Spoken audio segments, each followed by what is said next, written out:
Xin chào quý vị và các bạn. Mình Đức rất vui lại được trở lại đây và hôm nay đặc biệt làm sao lại được gặp một người mà mình vô cùng yêu mến, ngưỡng mộ. Chị là thần tượng của rất nhiều người nên chúng ta xin hân hạnh giới thiệu nữ ca sĩ Ngọc Ánh. Xin chào Minh Đức. Ngọc Ánh xin trân trọng kính chào quý vị khán giả của Sài Gòn by Night. Có một thời là cứ mở tivi ra là sẽ nghe thấy Ngọc Ánh, và cứ bước ra hàng băng đĩa là sẽ thấy là áp đảo là những băng nhạc của Ngọc Ánh, nữ hoàng băng đĩa một thời. Yeah. Đầu tiên phải mời nhau thì nước nhà chị uống gì chị Ngọc Ánh? Chắc cho Ngọc Ánh xin uống nước suối đi. Cảm ơn rất là nhiều. Chị cũng hay nói chị là ngoài xứ Quảng, vậy chị là sinh ra là ở ngoài xứ Quảng hay là trong này ạ? Ngọc Ánh sinh ra và lớn lên ở Sài Gòn. Ngay tại bệnh viện Cơ Đốc, ngay ngã tư Phú Nhuận bây giờ. Gốc Quảng là cha mẹ, ông bà, bên nội bên ngoại là ở Quảng Nam. Ngược thời gian một tí đi, chị có nhớ là cái ngày đó Sài Gòn trong mắt một cô bé đấy, Ngọc Ánh nó như thế nào? Khi mà Ngọc Ánh ở cái độ tuổi 4-5 tuổi là đã nhớ rất là nhiều những cái hình ảnh cái Sài Gòn ngày xưa. Mà Ngọc Ánh nhớ nhiều nhất là một cái cơ sở bán bắp rang á, mình gọi là popcorn bây giờ đó. Thì gia đình Ngọc Ánh có 10 cái máy bắp như vậy. Mình cứ thấy nó cứ bung lên. Và nó có cái nồi rang đó thì nhà Ngọc Ánh là nhập vô cái máy đó đầu tiên và bán ở ngay đường Lê Lai, tức là ngay chợ Bến Thành nè, ga xe lửa Sài Gòn, tức là bây giờ là công viên 23 tháng 9 đó, rất là nhiều khu vực đó hay chở Ngọc Ánh lên để chơi rồi hay ăn bắp ở trên đó. Cho nên là Ngọc Ánh thấy lúc đó Sài Gòn á đẹp mà thơ mộng lắm. Ở nhà hay chở Ngọc Ánh đi cái xe Honda Dam á, rồi ngồi phía đằng trước. Cái rồi mình ngắm cảnh, mình nhớ hoài đến bây giờ cũng không bao giờ quên được cái hình ảnh của Sài Gòn lúc đó. Nhất là những buổi chiều nhà mình khi mà rang bắp đổ ra rồi thơm lừng cả một góc trời vậy đó. Rồi mọi người cũng bắt đầu đứng coi như đợi để mà mua bắp. Phải đập cái bao gì rồi cái bao nó phồng ra, cái mình cho một muỗng bắp vô. Thì cái bao đó mình phải đóng con dấu. Mà mình thì còn nhỏ mình không có dán được, mình chỉ đóng con dấu thôi. Cái dấu đó cái tên là Bắp Dũng. Bắp Dũng. Dũng là tên của anh của mình. Mình nhớ hoài cái con dấu đó hình vuông. Mỗi buổi chiều á, cái ai cũng đứng đến đợi lấy bắp ra. Thấy mỗi người 5-6 cái bịch Bắp Dũng như nè. Hình ảnh đó không bao giờ mình quên được. Và cái mùi bắp rang đó đến bây giờ Ngọc Ánh cũng chưa có tìm lại được. Vậy thì bắt đầu từ khi nào bản thân chị và cả gia đình chị phát hiện ra trong nhà có một người hát hay? Ánh thừa hưởng và các anh chị nhà mình cũng thừa hưởng cái gen hát hay của mẹ. Mẹ Ngọc Ánh hát hay lắm, hát rất hay, cả gia đình ai cũng hát hay hết. Từ chị hai cho tới anh ba cho tới mình là Út, ai cũng hát hay hết, nhưng không ai đi theo nghề. Cái đó gọi là cái nghiệp của mình, là mình đi theo nghề đó. Mọi người hát hay nhưng mà họ chỉ hát trong kiểu mà văn nghệ quần chúng thôi đó. Mình nhớ mỗi lần đi học, mà hồi xưa mình học trường Tân Sơn Hòa, tức là trường Ngô Sĩ Liên á, để bộ về nhà thì cứ buổi trưa 11:30 trưa là mình nghe mở radio nhạc Chế Linh, Thanh Tuyền, Hùng Cường, Mai Lệ Huyền. Cho nên mình nghe mình thấm ở trong đầu mình vậy đó. Rồi mình về tới nhà mình mở radio mình lên thì mình cũng nghe. Mình lại rất thích nhạc hồi xưa gọi là kích động nhạc. Thảo nào sau này thành nữ hoàng siêu quậy vậy? Thì cái kỷ niệm mà Ngọc Ánh nhớ là năm đó là 6 tuổi, khi mà Ngọc Ánh đi ăn đám cưới thì thấy người ta đàn hát trên sân khấu vậy đó, cái Ngọc Ánh cũng muốn lên sân khấu hát. Thì ba mẹ Ngọc Ánh nghĩ rằng mình thôi con còn nhỏ lên hát, thôi con muốn lên hát. Thế là anh bay lên sân khấu, anh lấy cái micro người ta để cái chân á, rồi cái anh ôm một cái chai mà gọi là cái chai xá xị đó, ôm trên tay vậy để anh hát bài uống rượu mà không say nào hay. Ui dồi. 6 tuổi thôi, 6 tuổi thôi mà đã hát bài đó. Và từ đó gia đình mình biết là mình rất là đam mê và hát những cái loại nhạc rất là sôi động như thế. Và tức là đã biết là còn có máu quậy từ lúc còn bé đấy à? Mà ở nhà không có ai dạy hết á, tự mình học theo trong cái radio đó. Tối lại thì xem tivi, thấy Hùng Cường, Mai Lệ Huyền nhảy nhót rồi đó, mình cũng đứng trước tivi mình nhảy, mình hát theo.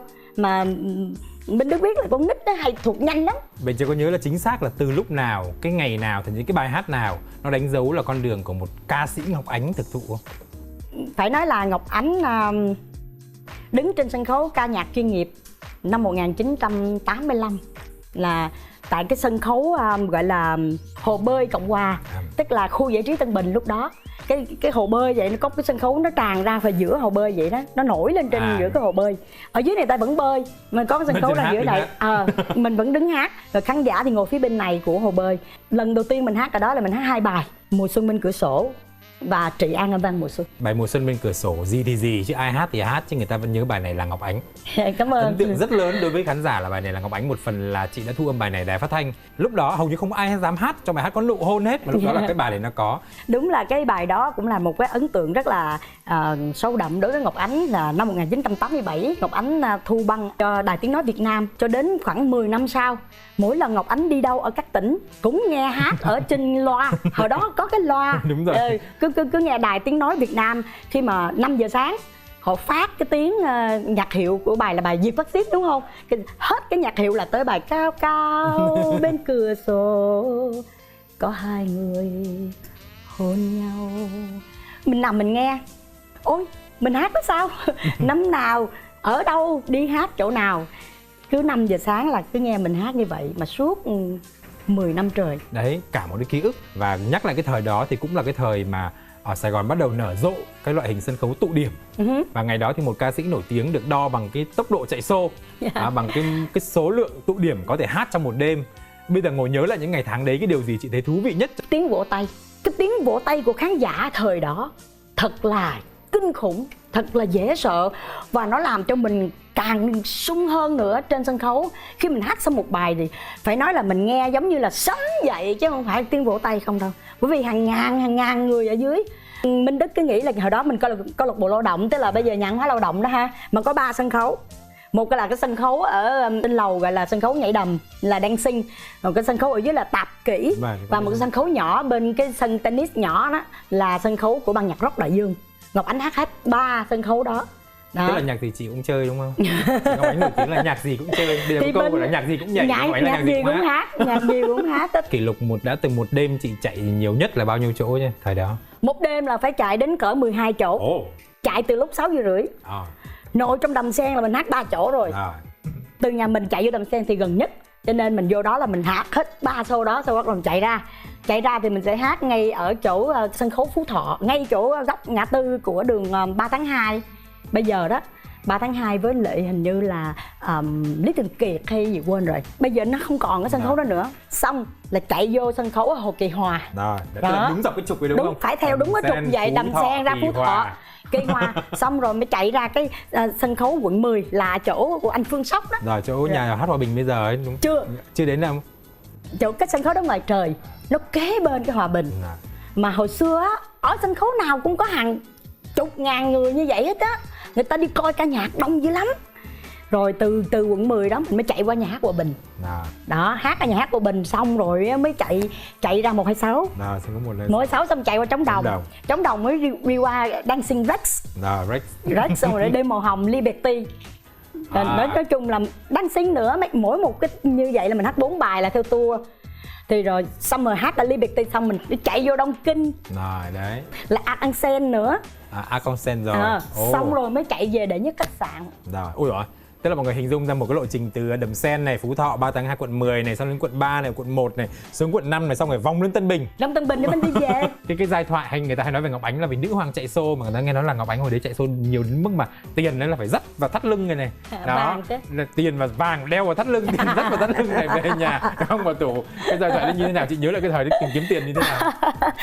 Cái thời đó phải nói là nếu mà chạy show trong thành phố thì cũng có nhiều ca sĩ chạy show trong thành phố, thì các bạn chỉ hát dancing phòng trà trong thành phố hoặc là các tụ điểm thôi. Mà riêng về đi tỉnh thì chỉ có Ngọc Ánh. Không ai hát, không có ca sĩ nữ nào mà hát ở tỉnh cả. Và lúc đó là ca sĩ là hát live nha, hát với ban nhạc nha, hoàn toàn là hát thực hết bằng thực lực của mình. Mà mỗi lần mình đi show như vậy thì mình phải hát từ 10 bài. Mình ra tỉnh mình đi hát là cả tháng mình mới về lại. Thì đi ra tỉnh những cái mùa Tết như vậy đâu có ai buôn bán gì nhiều. Tiền á là phải cả gói như vậy mình đem theo. Tại vì tiền mình Việt Nam mình rất nhiều lắm. Có khi là tiền hồi xưa nó cũng chưa có giấy 500.000 như bây giờ. Cho nên là ôm nhiều quá. Cái cỡ đến mà mùng 8 là bắt đầu người ta khai trương, người ta bán vàng này kia là mình phải lo mua vàng. Đi mua vàng. Để chi cho nó gọn lại. Cái thời mà xưa ơi là xưa đó là khoảng năm 80 mấy á, thì mua vàng khâu vậy nè. Vàng chỉ nhỏ nhỏ từng chiếc, không có vàng cây như bây giờ. Ví dụ mình mua một lượng thì người ta bán cho 5 chiếc, ví dụ vậy thì phải xỏ vô cái kim băng. Mà xỏ kim băng xong rồi từ từ phải xỏ vô sợi dây. Xong rồi mình để ở khách sạn thì mình sợ mất, nên mình phải đeo vô người. Đó. Có khi Ngọc Ánh đi hát thì nó cứng ở trong cái lưng trong này nó cứng ngắc vậy đó. Rồi đến sau này thì nó là có vàng SGC, vàng miếng, thì mình phải luồn nó vô trong một cái giống như mình kêu là cái ruột tượng á. Mình phải may sẵn một cái túi như vậy đó, rồi có 2 sợi dây đó cột ở trong này, xong lấy kim băng cài vô. Mình đi hát như vậy thì của dính về người mình thì chắc ăn hơn. Chứ mình đi hát mình bỏ ở khách sạn rồi đâu biết chuyện gì. Thế còn mình cũng thể nhớ lại xem là ngày đó khán giả hâm mộ ca sĩ theo cái kiểu như thế nào. Ngọc Ánh nghĩ rằng là tại hồi đó đó người ta không có những cái phương tiện về mạng như bây giờ, cho nên là họ chỉ nhìn thấy thần tượng trên TV thôi. Họ muốn nhìn thấy ngoài đời thì họ phải đến trực tiếp, là họ phải đến thẳng sân khấu để mà xem. Cho nên cái lượng khán giả đến với sân khấu rất là thật. Và sau khi về thì họ nhiều khi họ phải viết thư gửi đến, nhất là những cái tòa soạn báo. Trên đó báo hồi đó hình như là có cắt những cái phiếu xong rồi họ điền tên họ, địa chỉ rồi xong xin ảnh. Rồi á, có một lần Ngọc Ánh nhớ là đứng trên sân khấu ấy, khán giả la quá xin hình. Thì mình nói là giờ không đứng đây dân hát, là Ánh phải đi vô liền để cho ca sĩ khác hát. Bây giờ thôi các bạn gửi thư cho Ngọc Ánh đi. Cái ở dưới la lên, mà mình nói thật là đúng ra là ca sĩ thì cũng không nên tiết lộ cái địa chỉ của nhà mình ở, mình cũng nên giữ cái riêng cho riêng mình. Mà Ngọc quên đi cái đọc cái địa chỉ nhà, thì đúng 1 tuần sau thư đến nhà Ngọc Ánh á, Ngọc Minh Đức không thể tưởng tượng được đâu. Thư chở đến bao bố. Bao bố. Đấy là mới có khán giả ở cái sân khấu đấy thôi nhá. Mới tại đó. Ôi, đến bây giờ anh vẫn còn giữ được anh giữ khoảng được 3 cái thùng sữa. Đến giờ vẫn còn. Khi mà đổ thư ra đó là anh phải đi làm một con dấu có chữ là Ngọc Ánh thân tặng, viết không nổi nữa, cho nên anh việc ký xong một cái để qua thì người nhà đóng con dấu đó vô. Anh rửa một lần là 10.000 tấm hình đủ kiểu hết trơn á. Xong rồi cái thư của ai á là người ta gửi tới, người ta có một cái bao thư bên trong. Họ ghi sẵn cái địa chỉ của họ và họ dán sẵn một con tem. Thì Ngọc Ánh người nhà sẽ đóng con dấu vô trong cái phần mà form á, đó là người gửi, xong đóng con dấu vô trong cái tấm hình, cái bỏ vô mới dán đi. Có lúc mà cao điểm là 7 người ngồi làm thư như vậy không để gửi cho khán giả, vì họ hâm mộ mình vậy, mình không nỡ phụ lòng. Đấy đó. Tức là ngày đấy để thế là mọi người hâm mộ chị Ngọc Ánh thì không chỉ là vì giọng hát hay về phong cách bốc lửa, mà còn là hình ảnh nữa, một cái gì đấy rất là thời trang. Nhìn chị mặc đồ gì để mà còn đi may đồ mặc theo, ví dụ thế. Thực ra thì Ngọc Ánh cũng may mắn là được đi nước ngoài ở lúc thời gian đó. Và cái lần đầu tiên Ngọc Ánh đi nước ngoài đó là năm 88 lần. Ngọc Ánh đi 6 nước Đông Âu. Thì Ngọc Ánh bắt đầu đi mua vải. Đầu tiên là phải đi kiếm vải để mua những cái loại vải mà ở Sài Gòn không có. Cái thứ hai nữa là mua catalog. Phải mua mấy cái catalog để đem về để mình biến tấu, chứ mình không giống hệt người ta. Mình phải làm sao cho mình khác đi. Cái thứ hai nữa nó phù hợp với vóc dáng và phù hợp với bài hát. Cho nên cái thời đó mình tự thiết kế lấy quần áo của mình lấy. Còn ở trong nước thì mình mua những cái loại vải mà tương đối đắt tiền một chút. Nó kiểu như dạng vải khổ thôi. Nó không có hàng cây hàng chục mét đâu. Nó có một khổ chừng cỡ 1,6 m, 1,5 m đủ mang cái áo hay đủ mang cái quần vậy thôi. Chứ có nhớ là cái thời điểm đó thì ở thị trường chung ấy, ở bên ngoài đời thì đa số là cái gu ăn mặc của dân Sài Gòn là cái gì là chính? Lúc đó mặc đồ theo kiểu disco.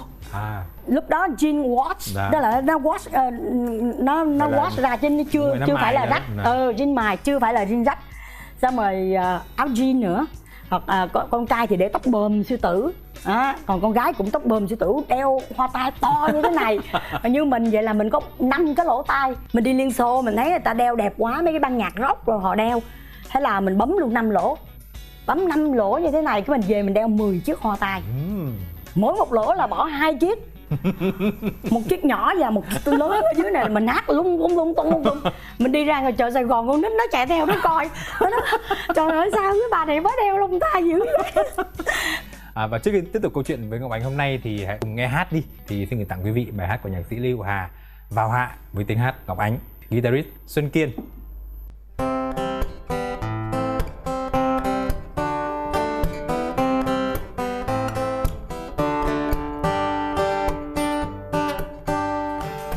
Trời nhẹ dần lên cao, hồn tôi dường như bóng chim. Vươn đôi cánh mềm lặng lẽ kiếm chốn nào bình yên.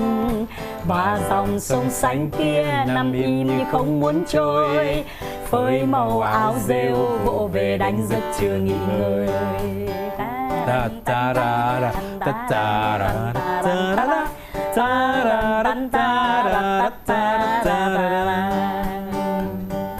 Ta dòng trời phiêu lãng cuối trời, đời bọt bèo phù du kiếp người.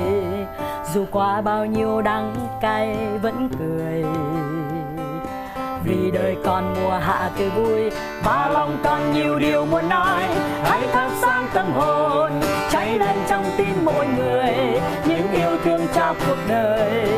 Mùa hạ ơi, tình phơi phới và đời xin hãy vứt hết nỗi buồn, xóa tan đi bao đêm trường, bước ung dung trong cuộc đời.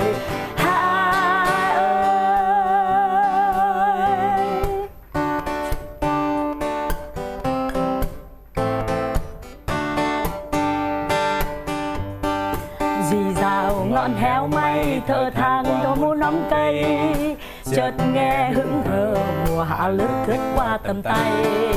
Kia vầng mây lang thang tìm bạn đời không dối gian, để cùng nhỏ to câu chuyện nắng mưa trần gian.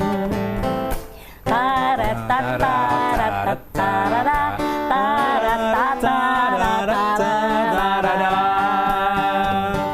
Ta dòng trời phiêu lãng cuối trời, đời vọt bèo phù du kiếp người. Dù qua bao nhiêu đắng cay vẫn cười, và đời còn mùa hạ tươi vui và lòng còn nhiều điều muốn nói. Hãy thắp sáng tâm hồn, cháy lên trong tim mỗi người những yêu thương cho cuộc đời.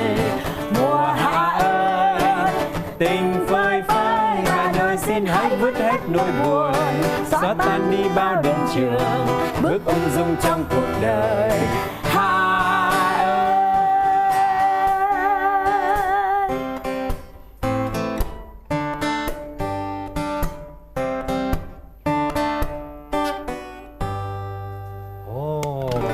Thank you. Xin cảm ơn Xuân Kiên rất nhiều.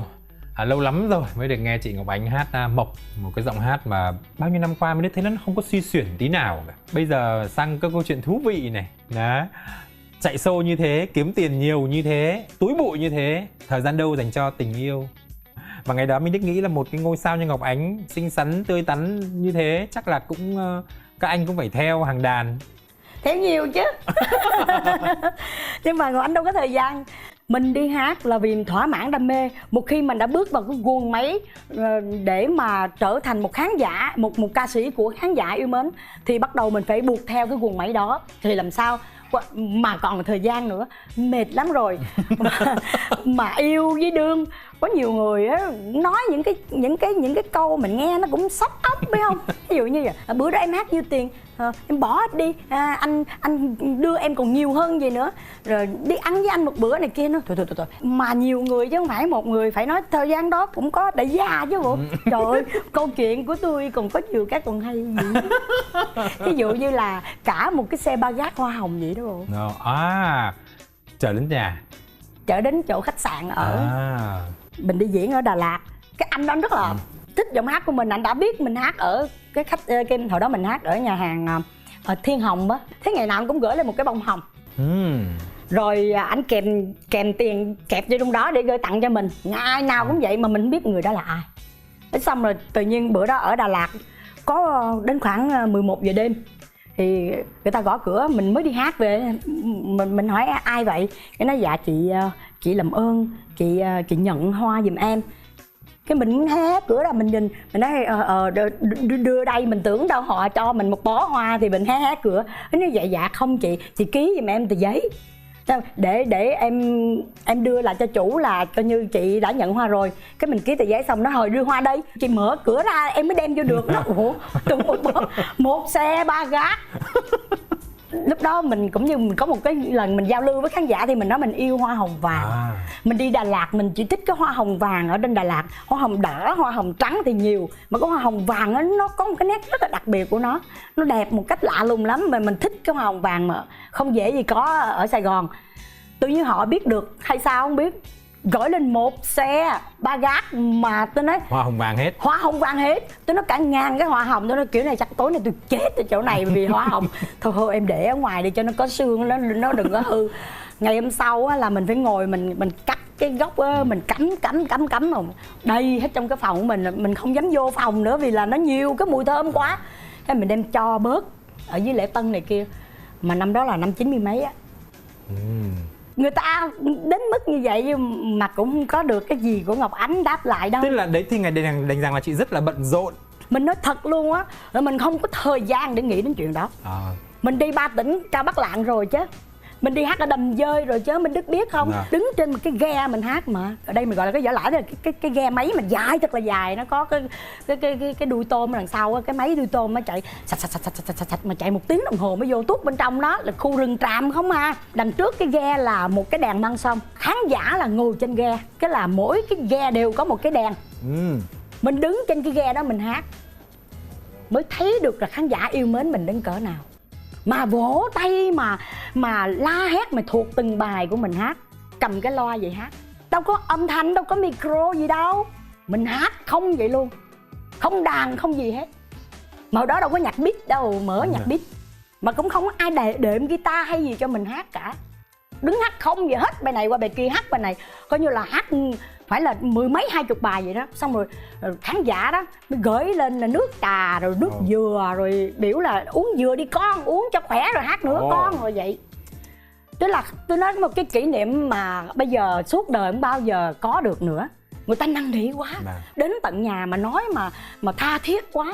Dân ở đó họ chỉ cắm cái tivi nhỏ vô cái bình họ xem mỗi ngày, họ thấy Ngọc Ánh, họ nói là có nhiều người họ nói chỉ mong được gặp Ngọc Ánh ngoài đời, tha thiết quá. Mình liều mình đi một lần như vậy đó, mà khán giả là đi ghe không hả, bu quanh vô một nửa cái ghe của mình vậy đâu. Rồi mỗi cái ghe là có một cái đèn, có người đèn dầu, cũng có thú người vị chứ. Bây giờ nhiều người muốn đó. làm cái đấy chả được. Chúng ta có một cái sân khấu mà trật tự, một thứ đều tự nhiên như thế.